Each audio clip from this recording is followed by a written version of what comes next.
কষ্ট পাইতে পাইতে আর কষ্ট পাইতে চাই না ভাইয়া। খুব আমার ছোটোকাল থেকেই কষ্ট। 7 বছর থাকতে আমার মা আর এক জায়গায় বিয়ে বসে গেছে, সৎ মা। তারপরেও দিদা না খোঁজলে না, খুব অনেক কষ্ট দুঃখ পাইয়া এই পর্যন্ত আমি আইছি। তখন আমি আশা করি যেন আমি আর কষ্ট না পাইতেছি, যেন ভালো একজন মানুষ যেন আমি পাই। তুমি চাচ্ছ যে কষ্ট পেতে পেতে আর কষ্ট পেতে চাও না, ভালো একটা মন পেলে ভালোবাসা দিতে চাও। তো দর্শক ভিডিওটি দেখতে থাকুন, দেখতে দেখতে আপুটির ফোন নাম্বার পাবেন।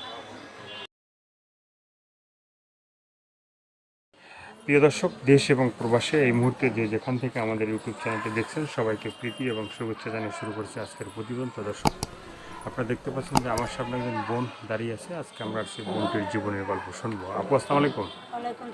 কি নাম ভাই?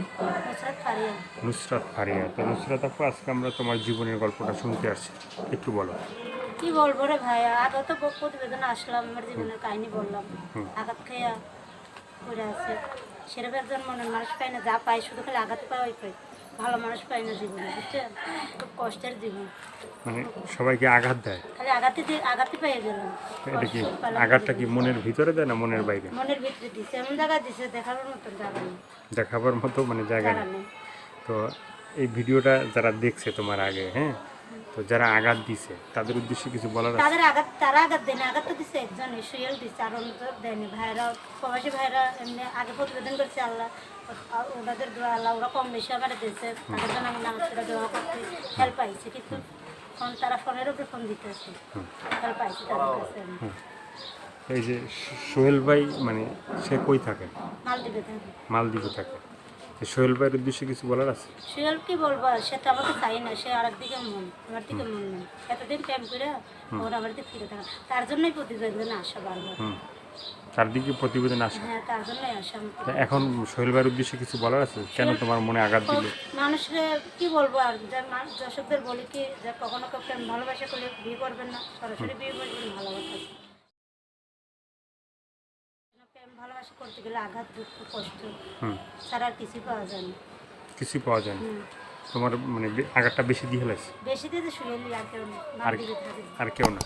আর কোনো ভাইয়ের সাথে সম্পর্ক হয় না? ভাইদের সাথে সম্পর্ক হয়েছে, এমনি সহযোগিতা পাইছে, হেল্প পাইছে, ভাইরা হেল্প কখনো করতেছে, ভাইরা দিতেছে। না দিলে আমার বাবার চিকিৎসা আমি করতে পারতাম না, কম বেশি তারা দিতেছে এখনো আমার। ভাইরা প্রবাসী ভাইদের কাছে আমার দিতেছেই। তো এই ভিডিওটা এখন যারা দেখবে, দেখার পরে তোমার সাথে যোগাযোগ করতে চাবে, ফোন নাম্বারটা বলা যাবে? হ্যাঁ, আপনি বলে দেন। আমি বলবো। তো দর্শক, এই যে নুসরাত আপুর যে তোমার বলে না যে প্রতিবেদন কেন তুমি আজকে আমার নিচে নামাই, আগে তো সারা দেশের মানুষ আমার দেখতে নি, তোমার কারণে আজকে প্রতিবেদনে যাবো। প্রতিবেদন পাইও আমার ফোন দিতে শুয়ে, কিন্তু সেরকম আগের মতন নাই। আগের মতন নাই? তার কিছু বলার আছে? হ্যাঁ, দর্শকদের কাছে একটাই অনুরোধ, যে ভালোবাসা কেউ যেন আমার মতন আঘাত দুঃখ কেউ যেন না পায়। কষ্ট দুঃখ করে আমি ছোটোকাল থেকে কষ্ট করতে আসছি। তো এখন যদি তোমাকে কেউ যদি ভালোবাসতে চায়, হ্যাঁ, একটা ভালোবাসার মানুষ যদি তোমার পাশে থাকে, হ্যাঁ, তো কী ধরনের একটা মানুষ চাও?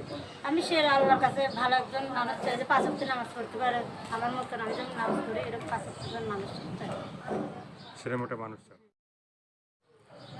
তো দর্শক, এই আপুর কথাগুলো শুনলেন, ভালো লাগলে অবশ্যই তার পাশে থাকবেন, সাহায্য সহযোগিতা, প্রেম ভালোবাসা যে যেটা করবেন সেটা আপনাদের একান্তই ব্যক্তিগত ব্যাপার। ভালো থাকবেন, সুস্থ থাকবেন, প্রতিদিন একটি হলে ভালো কাজ করবেন, সেটা হয়তো আপনার জন্য, না হয় দেশের জন্য। এতক্ষণ কষ্ট করে যারা ভিডিওটা দেখলেন তাদেরকে বলি যে যারা নতুন তারা চ্যানেলটি সাবস্ক্রাইব করে সঙ্গে থাকবেন, তাহলে আপনি নতুন নতুন ভিডিও পাবেন প্রতিদিন। সবাইকে আল্লাহ হাফেজ, সবাই ভীষণ ভালো থাকবেন।